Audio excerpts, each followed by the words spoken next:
네, 안녕하십니까, 스포입니다. 오늘은 제가 카메라를 하나 가지고 왔는데요, 바로 소니의 ZV-E10입니다. 이 카메라는 소니에서 이번에 출시된 카메라고 Z세대의 비디오 제작에 온 힘을 쏟은 그런 카메라라고 할 수 있고요. 저는 약 3주 전부터 이 카메라를 협찬받아서 사용을 하고 있었습니다. 말하기 앞서 요즘 스마트폰이 사진, 영상 정말 잘 나오는 거 모두가 아실 겁니다. 그래서 저는 꾸준히 카메라 회사들이 스마트폰과 경쟁해서 이기려면 이 카메라 안에 스마트폰의 장점, 예를 들어서 빨리 찍을 수 있는 그런 편의성, 다양한 어플리케이션을 통한 보정이라든가 뭐 웹캠 기능이라든가 오디오, 이런 거를 이 카메라 안에 다 넣어주고 크기도 작아야 된다. 그래야지 카메라를 처음 쓰는 사람, 유튜브를 하려는 사람, 그런 사람들이 카메라를 사야 되는 이유가 생긴다 라고 꾸준히 말해왔는데, 이 카메라를 써보니까 딱입니다. 앞서 저는 ZV-1도 약 20가지 이유를 대면서 추천을 했는데 저한테는 이 카메라가 더 좋았습니다. 일단 박스 구성은 카메라, 렌즈, 그리고 이런 데드캣, 충전기, 배터리 하나. 공식 가격은 이제 90만원 후반이지만 다나와에서 검색해보니까 80만원 초반, 바디만 하면 70만원대에 살 수 있는데 진짜 가성비 최강의 카메라입니다. 그 이유를 첫 번째로 들고 싶은 건, 이 카메라 회사들이 스마트폰과 경쟁해서 이기려면 편의성들이 다 들어가야 되고 쉽게 찍을 수 있어야 되고 빠르게 찍을 수 있어야 된다고 얘기를 했는데, 이 카메라가 딱 그렇습니다. 전원을 켜고 빨간 버튼만 누르면 바로 어디서든 브이로그를 찍을 수 있는 건데, 여기서 첫 번째 장점이 나옵니다. 이 카메라의 자동 모드, 그게 상당히 좋습니다. 카메라를 처음 쓰는 사람들이 이 환경에 맞춰서 아니면 어떤 목적에 따라서 카메라를 수동 조작을 한다는 거는 상당히 부담스러운 일일 수 있습니다. 그렇기 때문에 핸드폰이 장점이 있는 거죠.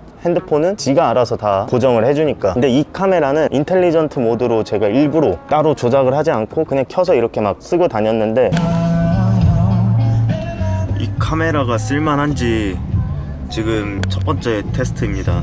이게 카메라 사자마자 아무것도 안 누른 세팅인데, 근데 딱 봐도 쓸만한 것 같아요. 제가 오늘부터 여러 가지 테스트를 할 건데, 왜 첫 번째 테스트를 세팅에 대해서 아무것도 건드리지 않은 상태로 찍냐면, 제가 찍을 ZV-E10 영상은 카메라에 대해서 아무것도 모르시는 분들이 이 카메라를 처음 썼을 때 얼마나 쉽게 찍을 수 있는지, 그리고 얼마나 잘 찍을 수 있는지, 이런 거를 보여드리려고 찍는 거거든요. 왜냐하면 제가 ZV-1도 광고를 했었는데 그때랑 이제 지금이랑 의견이 똑같아요. 여타의 카메라에 비해서 편의성이, 특히 유튜브, Z세대, 영상세대 그 편의성이 굉장히 잘 맞춘 카메라라고 저는 생각을 하기 때문에 아무것도 안 건드리고 이렇게 하고 있는데, 카메라가 알아서 이렇게 선글라스를 꼈는데도, 어두운 환경인데도 불구하고 지금 굉장히 어둡습니다. 저녁이라서. 근데도 인물 영상이라고 인식을 하고 지금 이렇게 찍고 있습니다. 이렇게 마스크 쓰고 선글라스까지 썼는데도 제가 사람인 걸 인식을 하고, 이 카메라 처음 샀을 때 날짜, 시간 이런 거 조작하는 거 있는데 그것만 하고 바로 찍은 다음에 편집을 해도 되는 진짜 그 정도의 카메라입니다. 그리고 두 번째 이유는, 이것도 이제 이 카메라의 특별한 기능 중 하나고 ZV-1에서도 들어갔던 기능인데, 소프트 스킨 모드가 됩니다. 이게 소프트 스킨 킨 거, 현재 인텔리전트 모드로 찍고 있는데 너무 잘 나와서 이 카메라를 저도 사고 싶네요.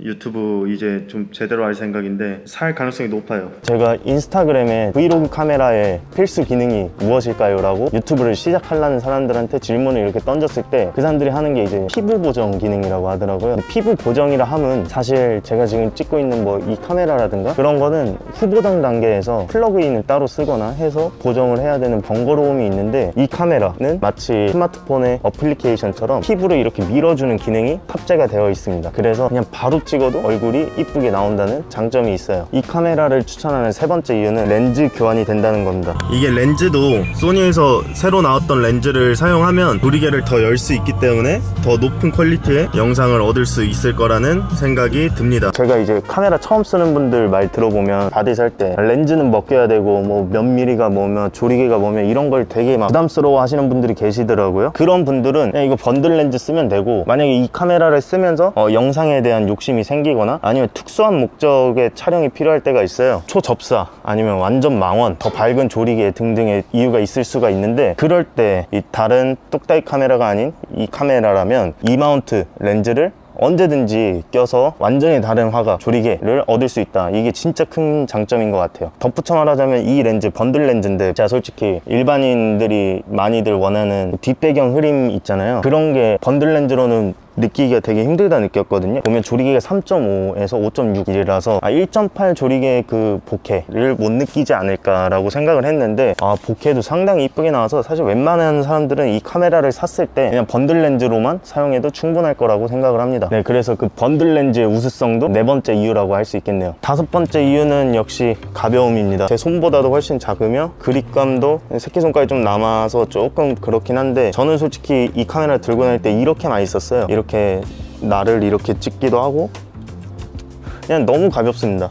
이 삼각대도 소니 블루투스라든가 맨프로트 픽시 아니면 조비 고릴라 같은 걸 달아서 쓰면 진짜 언제 어디서든 이렇게 찍으면서 다닐 수가 있어서 정말 편하고 좋은 것 같아요. 가벼움이야말로 생명인 게, 이 영상 세대들은 모두가 다 카메라를 가지고 있습니다. 누구나. 바로 이 스마트폰이죠. 이 스마트폰과 경쟁해서 이겨야 되는 카메라를 만들어내야 결국에는 잘 팔리는 건데, 이 성능을 다 때려박고 물론 내구성은 가격이 있기 때문에 뭐 방진방적 기능이 엄청 좋진 않을 겁니다. 자, 그리고 대망의 여섯 번째 장점은, 이게 진짜 큰 장점인데요, 바로 카메라 켰죠? 레코드를 누르면 이렇게 빨간색으로 불이 들어옵니다. 이게 왜 장점이냐 하면, 저도 그렇고 모두가 그래요.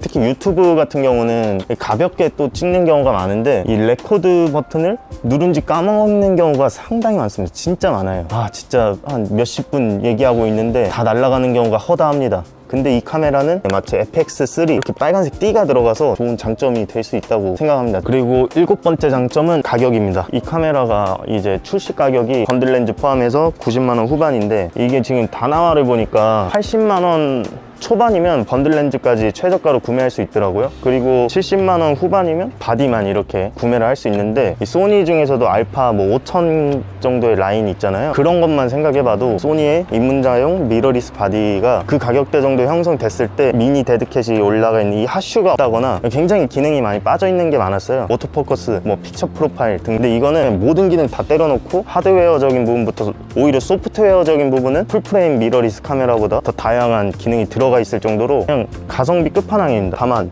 가격 때문에 방진방적 기능은 아마 전문가급 바디에 비해서 못하겠지만, 진짜 이 가격에 이보다 좋을 수 없다 생각하고 정 샀는데 마음에 안 들면 중고로 판매했을 때 손해도 별로 안 볼 것 같다는 그런 생각이 듭니다. 옛날에 이 가격대의 미러리스를 생각을 해보면 스튜디오 촬영도 불가능했어요. 이 송수신기로 못 따라가지고. 이건 다 됩니다. 그 여덟 번째 이유는 바로 쇼케이스 모드인데, 저는 이제 쇼케이스 모드가 그렇게 중요한가 싶었어요. 왜냐면 제가 지금 이거 찍고 있는 게 알파 7C인데 요런 거 그냥 앞에 갖다 대면 좀 기다리면 초점이 잡히는데, 제가 이전 영상 액션캠 영상을 찍었을 때 쇼케이스 모드를 썼는데 진짜 존나 편했습니다. 이런 고프로나 거를 바로 사기가 좋은 대안이 이 쇼케이스 모드가 진짜 별거 아니라 생각했는데 진짜 존나 편하더라고요. 영상을 보시면 아시겠지만 이 작은 물건을 그냥 설명하면서 이렇게 앞에 갖다 대면 바로 이걸 잡아요. 이렇게 하면 바로 잡는데 진짜 이 기능 대박입니다. 그래서 유튜브 처음 하시는 분들이 보통 하는 장르들이 다 뻔합니다. 사실 일상 브이로그라든가 먹방이라든가 자기 물건 소개하고 그런 건데, 쇼케이스 모드를 하면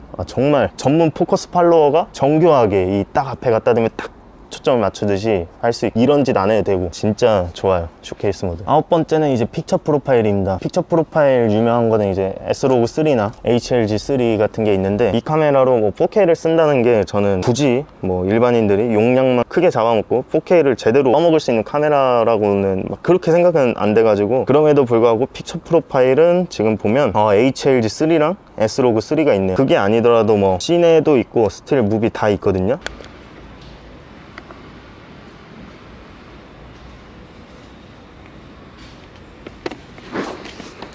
시네2 HLG3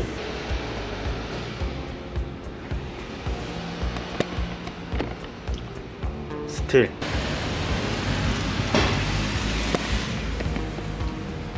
S로그3 아무거나 마음에 드는 거 색 골라서 쓰시면 될 것 같고, 개인적으로는 그냥 HLG3 써가지고 그냥 쓰면 이제 여러분들이 좋아하는 채도 낮고 대비 빠진 그런 색감이 나오는데, 개인적으로는 HLG3를 쓰고 콘트라스트를 올리던가, 아니면 이 카메라 같은 경우는 오토 모드가 상당히 좋으니까 오토 모드를 추천합니다. 벌써 이제 10번째 이유인데, 10번째는 말도 안 되는 AF 성능이죠. 미러리스가 나오기 전에 카메라를 많이 쓰진 않았지만 어쨌든 이 가격대 카메라가 이 정도의 속도의 AF를 가지리라고는 상상도 못했어요. ZV-1 때 한번 충격 먹었지만 진짜 빠릅니다. 여러분들이 이거 초점 안 맞아 해서 걱정할 그럴 상황은 절대 안 만들어진다 라고 보면 되고, ZV-E10이라는 이름으로 나와서 뭔가 좀 다른 라인이다 라고 생각하시는 분들도 있겠지만, 옛날에 사람들이 그래도 뭐 상업적으로도 쓰곤 했던 뭐 알파 6400이나 6500 6600 뭐 이런 거랑 진짜 똑같다고 생각하시면 됩니다. 가격은 싸지만 이미지 퀄리티는 정말 좋습니다. 사진을 찍든 영상을 찍든 정말 좋은데, 사진을 찍는 분들한테는 뷰파인더가 없기 때문에 그렇게 추천하고 싶지는 않습니다. 사진을 찍을지 영상을 찍을지 그런 거 모르고 그냥 카메라 처음 입문한다 그러면 무조건 이 카메라를 사시고, 사진에도 관심이 있다 해도 이 카메라 나쁜 선택은 아닐 겁니다. 그래도 사진만 하실 거라면 굳이 뭐 이거 살 필요는 없고 알파 6400 뭐 이런 거 가시는 게 차라리 좋을 수 있을 것 같습니다. 그리고 이 카메라는 여기 보시면 버튼들이 이렇게 그냥 초보자 맞춤으로 되어 있습니다. 예를 들어서 지금 제 뒷배경이 이렇게 다 날라가 있는데, 이런 거는 이제 조리개를 낮추면 이렇게 됩니다. 카메라 쓰는 분들한테는 상식인 것도 초보자 분들은 그냥 본업이 있고 뭐 신경 쓸 이유가 없다 보니까 잘 모릅니다. 그래서 이거를 버튼으로 따로 만들어 놔서 배경 흐림 버튼을 누르면 바로 배경이 흐려지고, 그리고 타임랩스 버튼을 누르면 저속 촬영을 하고, 슬로우를 누르면 자동으로 고속 촬영을 하고, 이 카메라가 그런 기능을 합니다. 그래서 초보자분들이 어떠한 뭐 이론 없이도 다양한 기능을 사용할 수 있고, 그래서 이게 초보자한테 좋은 것 같습니다. 마지막 12번째 이유는 바로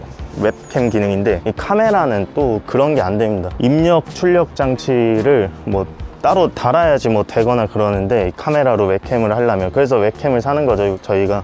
근데 이 카메라는 웹캠을 쓸 수 있습니다. 그래서 이 12가지 이유를 다 설명하다 보니까 아침이 됐는데, 제가 말하고 싶은 건 이겁니다. 80만 원대의 예산으로 최적의 카메라를 구매한다 하면 무조건 ZV-E10이다. 그 세대에게 필요한 뭐 편의 기능들 다 들어가 있다고 보면 되고, 준수한 이미지 퀄리티, 이보다 더 준수할 필요는 없다 유튜브를 찍는데, 그렇게 생각이 들고, 저 카메라라면 혼자서 유튜브를 하는데 웬만한 것들은 다 할 수 있습니다. 정말 다 할 수 있어요. 다만 배터리 용량이 한 2-3시간 정도밖에 안 가요. 그래서 뭐 배터리 2개 사던가 충전 꽂으면서 촬영 가능하거든요. 그냥 충전 꽂으면 하시면 될 것 같고요. 그리고 그것도 있습니다. 저게 일당백이에요. 저 카메라만 사면 웹캠도 되고, 마이크 안 사도 지향성 마이크에 미니 데드캣 올려가지고 소리도 준수하게 들어가고, 수입을 액정이라서 뭐 모니터 따로 안 사야 되고, 바디만 사는 거랑 번들렌즈 세트 사는 거랑 비교했을 때 번들렌즈 엄청 싸게 나오는 거거든요. 몇만 원이면 사는 건데 뭐 렌즈 따로 살 필요 없고, 그래서 저는 ZV-10을 추천합니다. 자, 그러면 지금까지 스포이였습니다. 안녕.